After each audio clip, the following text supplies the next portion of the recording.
পর্দার রোমান্টিক নায়িকার বাস্তব জীবন কি তবে বিতর্কের মুখে? সম্প্রতি একটি আর্থিক জালিয়াতির মামলায় পূজা চেরির বাবার বিরুদ্ধে গ্রেপ্তারি পরোয়ানা জারি করা হয়। আজ আদালত তাকে রিমান্ড শেষে জেল হাজতে পাঠানোর নির্দেশ দিয়েছেন।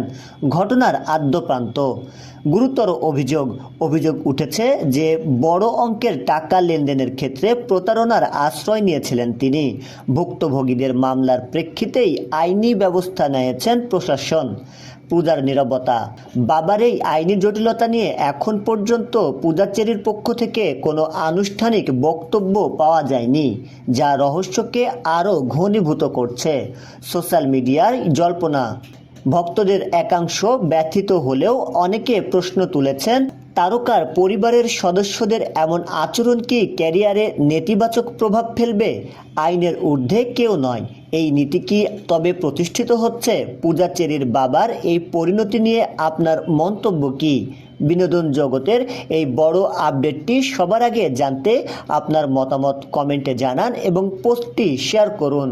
শাহরিয়ার হিমেল, ডেস্ক রিপোর্ট, নবরূপ টিভি।